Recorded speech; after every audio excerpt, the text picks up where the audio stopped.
오늘 우리에게 주시는 하나님의 말씀은 로마서 6장 23절입니다. 하나님의 평화가 여러분과 함께 하기를 주의 이름으로 축복합니다. 오늘은 죄와 십자가라는 제목으로 말씀을 전하겠습니다.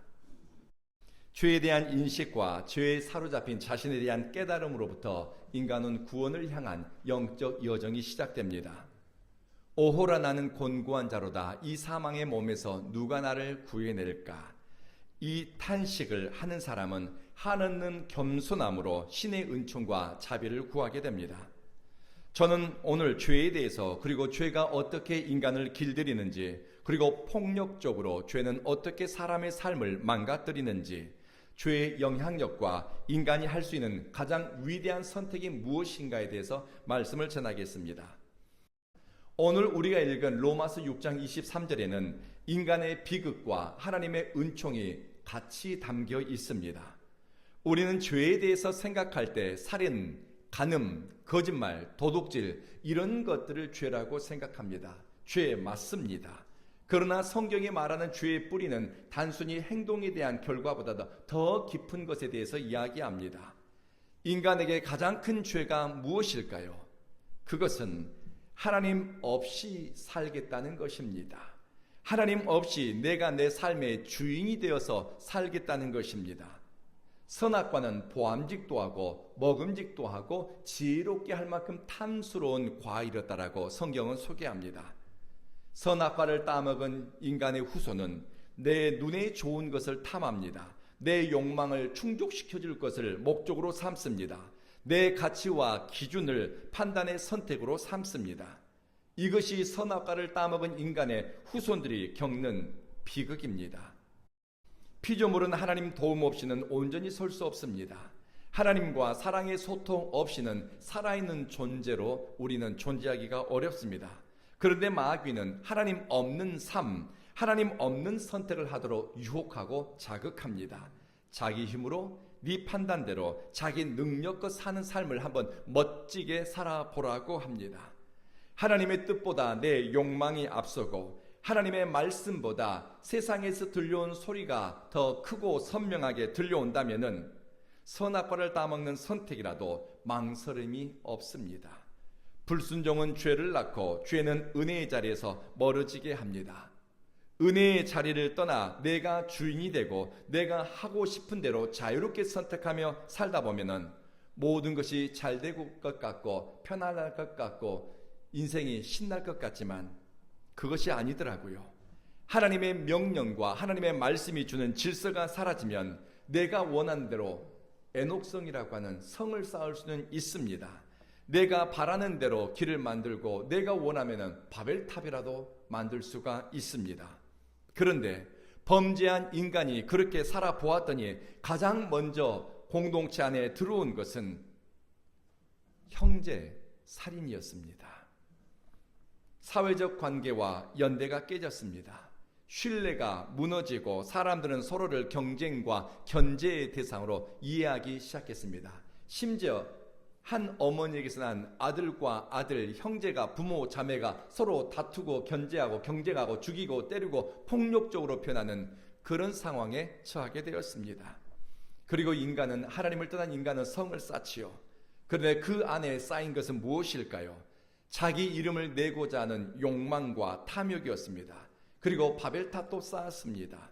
그뿐이 아닙니다. 힘을 가지면서 인간은 문명을 이룬 것 같았지만 그들의 문화와 그들의 문명은 영적으로 성적으로 타락했습니다. 음란과 방탕함이 문화를 만들었고 사람들의 의식을 그것들이 지배하게 되었습니다. 도덕적 경계가 무너졌습니다. 하나님 없는 문명은 결국 하나님을 대적하는 문명으로 전락하고 말았습니다.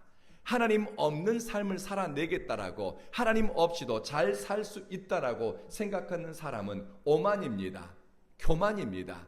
그 생각 때문에 자신의 삶이 무너지고 자신의 삶이 넘어질 수 있다는 것을 깨달아야 합니다. 죄는 인간을 어디로 끌고 갈까요? 창세기 6장에서 죄에 사로잡힌 인간의 모습에 대해서 이렇게 묘사합니다. 사람의 죄악이 세상에 가득하고 마음으로 생각하는 모든 계획이 항상 악했더라. 생각하는 것마다 좋은 생각이 아닙니다. 이 속에 슬그머니 들어오는 생각들마다 죄 지을 생각뿐이었고, 죄를 통해서 얻게 될 기쁨과 탐욕과 쾌락, 그런 것의 생각으로 인간의 모든 의식이 기울어져 있더라는 것입니다. 죄가 가득한 세대, 타락한 인간에게 임한 하나님의 심판은 무엇일까요? 하나님은 이렇게 말씀합니다. 나의 영이 영원히 사람과 함께 있지 않겠다. 이 말씀이 무서운 겁니다. 하나님의 성령이 너희와 영원히 함께하지 않겠다. 사람은 돈을 잃고 건강을 잃는 것을 크게 잃는 것이라고 생각합니다. 돈을 잃으면 내 인생이 다 무너진 것이라고 생각합니다. 건강을 잃으면 다 무너진 것이라고 생각합니다. 그런데 성경이 들려주는 것은 인간에게 가장 큰 상실은 무엇인가? 하나님의 성령의 부재, 은총의 결핍이 인간에게는 가장 큰 심판입니다. 부패한 인간, 죄에 사로잡힌 인생이 하나님의 이름을 부를지라도 하나님의 영이 임하지 않습니다. 주여 하고 외칠지라도 하나님의 성령이 그 마음에 찾아오지를 않습니다. 은혜가 없으면, 은혜가 떠나면 이것이 징계요, 심판입니다. 그러나 은혜 안에 있는 사람은 환경과 조건은 불리한 것 같더라도 주여, 주님을 향해 부르짖을 때마다 은혜가 오고 다시 일어날 수 있는 용기가 옵니다. 오늘 우리 성도님이 그런 이야기를 들려주더라고요. 음식을 먹으면서 오이를 먹으면 오이의 맛을 느끼고 토마토를 먹으면 토마토의 맛을 느끼고, 이 일상에서의 자연스럽고 일상적인 것지만 그 맛을 알고 향을 알고 그 느낌을 아는 것이 은혜요, 감사라는 것입니다. 노아의 시대에 포악함이 땅에 가득했다고 합니다. 땅이 부패했다고 합니다. 인간의 행위가 타락했다라고 성경은 말씀합니다. 포악하고 부패하고 타락한 공동체와 개인, 시대 정신의 결과는 하나님을 탄식하게 만들었습니다. 죄는 한 사람, 한 개인의 삶만 심판을 가져오는 것이 아닙니다. 죄는 공동체를 무너뜨립니다. 나만이 아니라 내 배우자의 삶을, 내 자녀의 삶과 우리 가정과 우리 교회와 우리 사회 공동체를 위협합니다. 죄는 시대를 병들게 만듭니다. 죄는 하나님이 주신 축복의 기회와 은총의 삶을 망가뜨립니다. 역대상 9장에 이런 말씀이 있습니다. 유다가 범죄함으로 말미암아 그들은 바벨론으로 사로잡혀 갔다. 유다가 범죄했던 이유가 무엇인가 살펴보았더니 하나님께 신실하지 못했다라고 말씀합니다. 신실함이라고 하는 것은 하나님을 향한 한결같은 태도입니다. 하나님을 향한 자세입니다. 내 삶의 축이 하나님께 붙들려 있는가, 하나님과 상관없이 내 삶이 돌아가고 있는가입니다. 톱니바퀴가 제대로 돌아가려고 해도 톱니바퀴 아기가 꼭 맞아야 됩니다. 그래야 돌아가는 쭉쭉 힘을, 에너지를 발생할 수가 있습니다. 그런데 하나님과 인생의 축이 맞물리지 못하고 내가 아무리 열심히 바퀴가 돌아가도 공허할 뿐이요, 초조할 뿐이요, 열매 없는 움직임에 불과하다는 것입니다. 열심히 살고 성실히 살아도 하나님 없는 열심과 하나님 없는 최선을 다한 삶은 시간이 가면 갈수록 공허하고 내가 왜 그렇게 살았던가라고 하는 탄식이 나오게 된다는 것입니다. 여러분의 삶은 어떻습니까? 유다 백성은 하나님께 신실하지 못한 채 열심히 산 것 같았는데 그들의 불성실함과 하나님께 신실하지 못한 삶의 태도와 영적인 기초는 하나님의 심판을 불러왔는데, 아니, 그들의 선택이 심판을 불러왔는데 심판의 내용은 바벨론의 침입이었습니다. 그들이 갖고 싶었고 지키고 싶었고 그들이 가장 소중하다고 여겼던 모든 것을 바벨론에게 빼앗깁니다. 땅과 가족을 잃습니다. 기회와 삶을 송두리째 빼앗깁니다. 그리고 그들은 자유자가 아닌 노예로 바벨론에서 새로운 삶, 아니 무너진 삶을 시작하게 됩니다. 예레미야 애가 1장에서는 죄가 역사할 때 개인과 공동체가 얼마나 비참한 상황에 처하게 되는지를 속속히 소상하게 너무나 자세하게 표현했습니다. 예레미야는 죄가 시대 정신이 되고 죄가 사회 시스템이 되고 죄의 인간의 삶이 길들여지면 어떤 결과가 우리 삶에 찾아오는가를 눈으로 보고 삶으로 겪으면서 아주 자세하게 글로 남겼습니다. 이런 내용입니다. 밤에는 슬피 울지만 위로하는 자가 없다. 죄는 사람을 외롭게 합니다. 죄는 사회적 관계를 단절시키기 때문이지요. 그리고 죄가 역사하면 친구들은 배반하여 떠났고 환난과 고통이 찾아온다. 죄는 사회적 신뢰의 관계를 무너뜨립니다. 뿐만 아니라 쉴 곳을 찾지 못하고 죄는 안식을 빼앗아간다. 숨어도 핍박자가 찾아내고 가는 곳마다 슬픔뿐이다. 쉴 만한 자리를 찾았는데 그곳에도 쉴 자리를 찾지 못했고 이 사람에게서 위로의 말을 듣고자 했지만 아니요 듣지 못합니다. 제사장들은 탄식하며 영적인 기쁨과 은혜가 떠났다.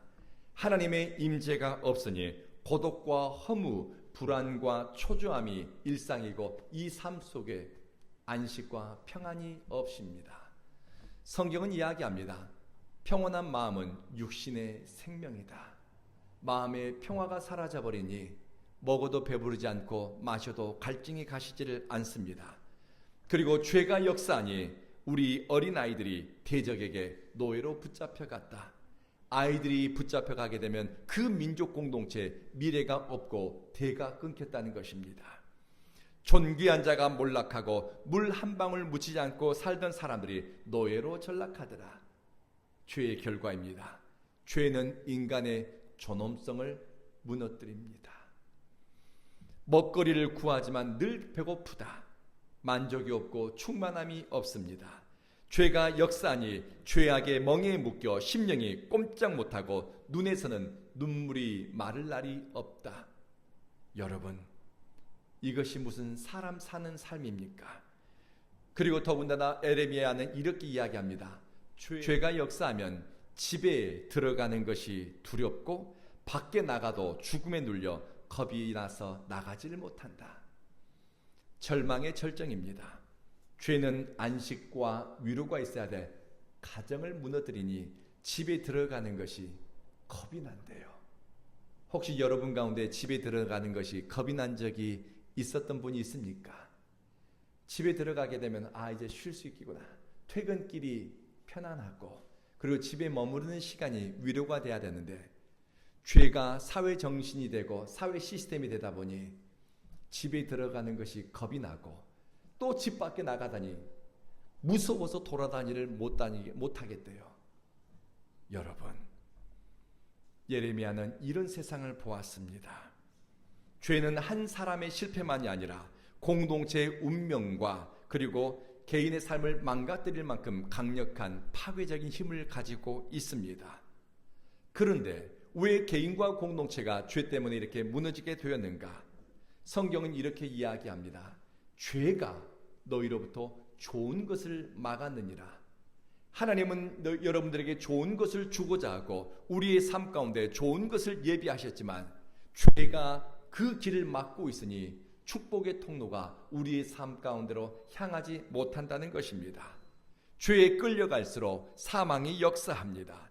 죄에 길들여질수록 삶은 궁핍해집니다. 아니, 먹고 사는 것에 대한 궁핍이 아닙니다. 의식은 초라해지고 생각하는 것마다 저급해지고 삶의 질서와 방향이 애매모호해집니다.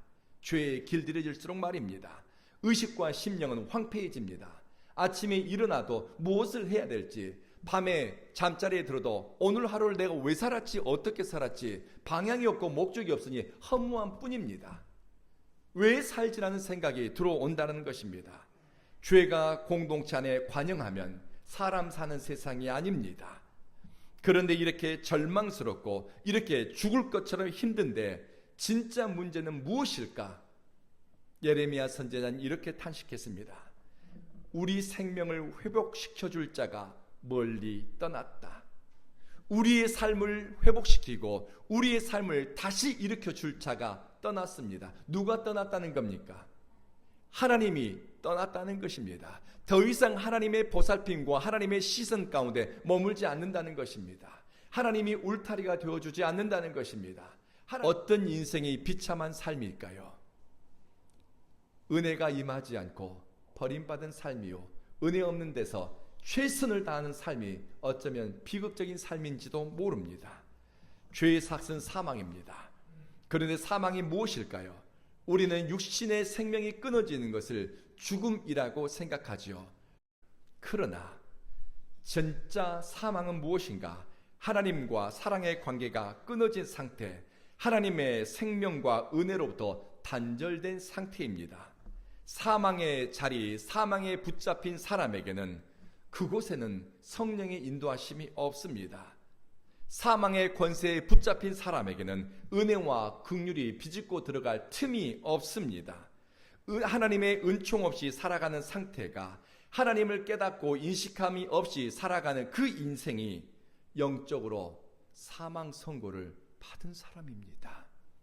죄는 어느 날 갑자기 우리 안에 불쑥 들어오는 불청객이 아닙니다. 솔로몬에게 가장 인정받았던 신하 가운데 한 명이 여로보암이라고 하는 인물이었습니다. 능력이 출중하고 받은 달란트가 재주가 뛰어난 사람이었습니다. 그리고 이 여로보암은 하나님께 복을 받아서 북이스라엘의 초대 왕이 되는 엄청난 축복을 받은 사람이었습니다.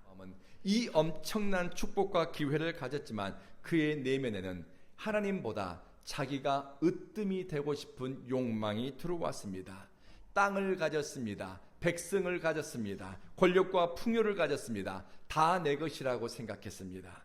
그런데 어느 순간 이것을 빼앗기지 않을까 하는 두려운 마음이 찾아왔습니다. 결국 그는 베델과 단에 황금 송아지 우상을 세우고 백성들이 하나님께 예배자로 나가는 길을 막고 말았습니다. 죄가 갑자기 생겨난 것 아닙니다. 죄는 인간의 마음속에 또아리를 틀고 있다가 선택할 수 있고 주장할 수 있는 기회를 가졌을 때 죄는 선택으로, 행동으로, 삶의 질서로 뛰쳐나오게 됩니다. 저 사람 원래 저런 사람 아니었는데 왜 그랬을까? 아니요. 그 속에 그런 마음이 이 속에 담겨져 있었습니다. 뽑아내지 못했던 마음입니다.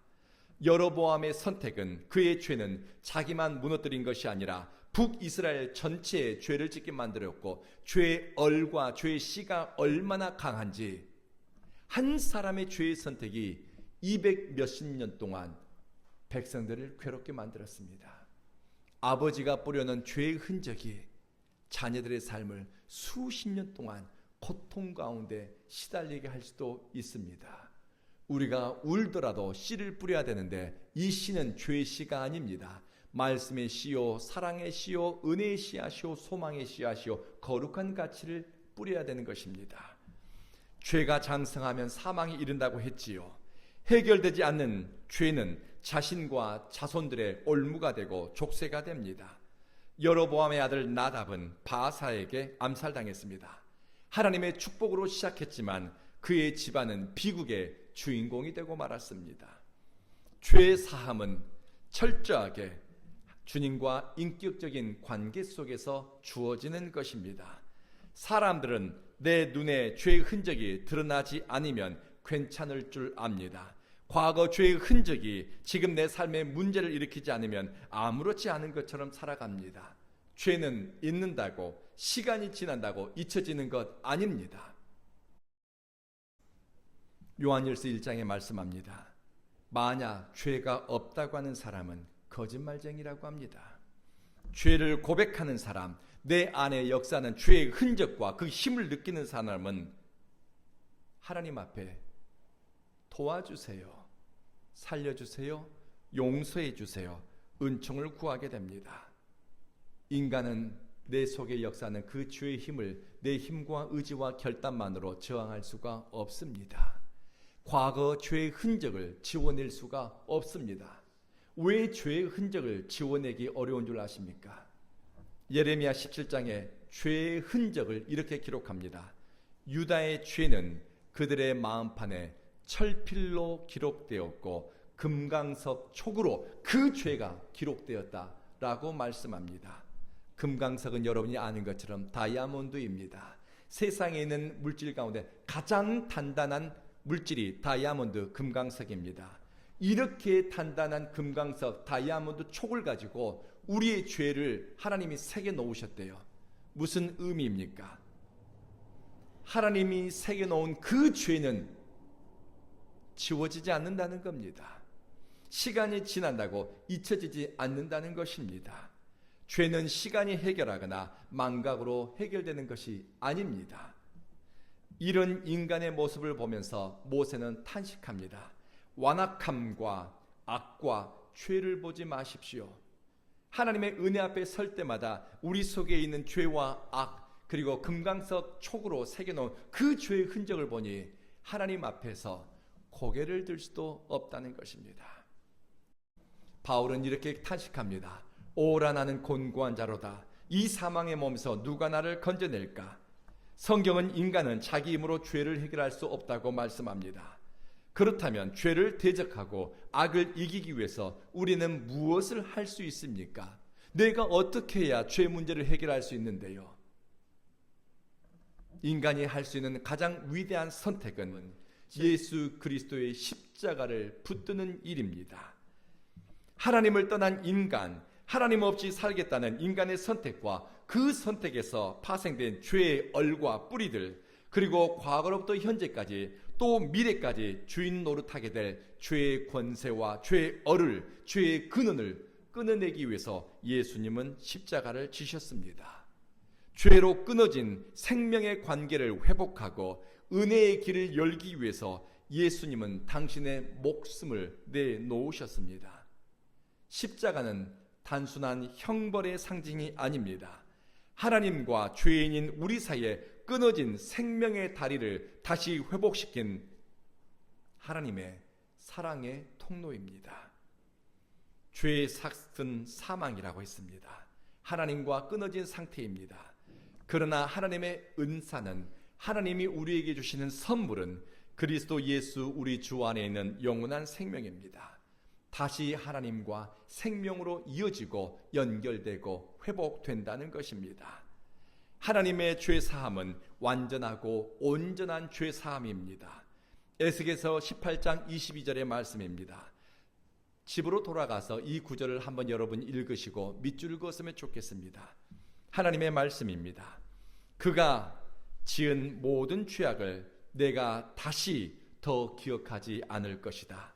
그는 자신이 지킨 의 때문에 살 것이다. 하나님의 용서에는 조건이 없습니다.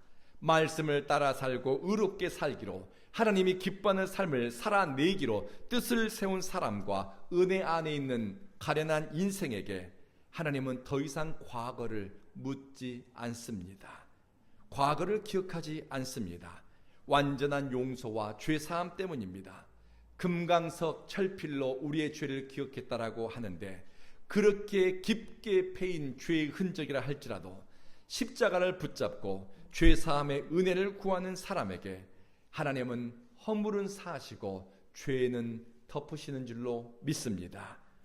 하나님이 죄를 용서하시면 무슨 일이 일어나는가? 예레미야 50장의 말씀입니다.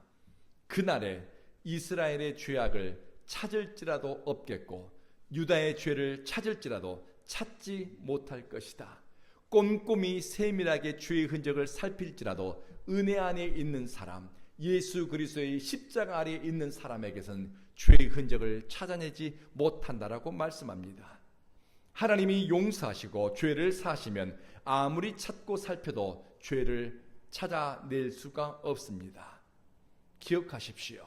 하나님의 용서는 완벽한 용서이고 온전한 화해의 거듭남이기 때문입니다. 예수 안에 있으면 우리가 죄인이지만 하나님은 버리지 않습니다. 오히려 회개하면 더 사랑하시고 다시 회복시킵니다. 그래서 성경은 말씀합니다. 죄가 더한 곳에 은혜가 넘친다. 우리가 회개하는 이유는 단순히 죄책감을 덜어내기 위해서가 아닙니다. 하나님께로 돌아가 막혔고 끊어졌던 그 생명의 줄을 잇기 위해서입니다. 십자가는 하나님 없이 살던 인간을 다시 하나님께로 연결시키는 은혜입니다. 십자가는 우리의 죄보다 더 큰 은혜입니다. 십자가는 사망보다 더 크고 견고한 생명입니다. 십자가는 무너진 인생을 다시 하나님 안에 세우시는 회복의 권세입니다. 죄는 우리 삶을 황폐하게 만들고 가정과 공동체를 무너뜨립니다. 그러나 십자가는 죄보다 더 큰 은혜입니다. 사망보다 더 큰 생명이고 흑암보다 더 강력한 빛입니다. 그러니 우리 삶의 중심축을 십자가에 죽으시고 다시 사신 예수 그리스도에게로 두십시다. 은혜 안에 머무는 사람은 죄가 아니라 생명을 따라서, 심판이 아니라 긍휼과 자비의 능력으로, 절망이 아니라 소망을 품고 일상을 살아가게 될 것입니다. 사랑하는 성도 여러분, 죄보다 강한 것은 우리의 결심이나 이렇게 살겠다는 각오가 아닙니다. 죄보다 강한 것은 십자가의 은혜이고 우리를 품어주시고 덮어주시는 하나님 아버지의 사랑입니다. 그 은혜를 따라서, 그 사랑에 붙잡혀서 여러분의 일상을 살아내시기를 주의 이름으로 축복합니다. 이 시간 기도하시겠습니다. 자비하신 주님, 하나님 없던 것처럼 살았던 인생의 시간들, 하나님을 생각하지 않고 했던 수많은 선택들, 잘한 것 같았는데 돌이켜보니 허술하고 부족하고 부끄러운 뿐입니다. 앞으로 살아갈 날들, 앞으로 내리게 될 수많은 선택들 가운데 하나님 사랑하는 마음 담아서 하나님의 영광을 위해서 선택하고 살아가게 하소서. 십자가는 우리의 죄보다 더 큰 은혜이니 고맙습니다. 십자가는 죽음보다 더 큰 생명이니 감사합니다. 십자가는 무너진 우리의 인생과 그릇된 선택을 하나님 앞에서 다시 세우시는 회복이니 감사합니다. 우리 삶을 둘러쌌던 흑암보다 더 강력한 빛의 근원이어진 십자가를 붙잡습니다. 십자가를 사랑합니다. 예수 그리스도를 붙잡습니다. 우리 구주 예수님 이름으로 기도합니다. 아멘.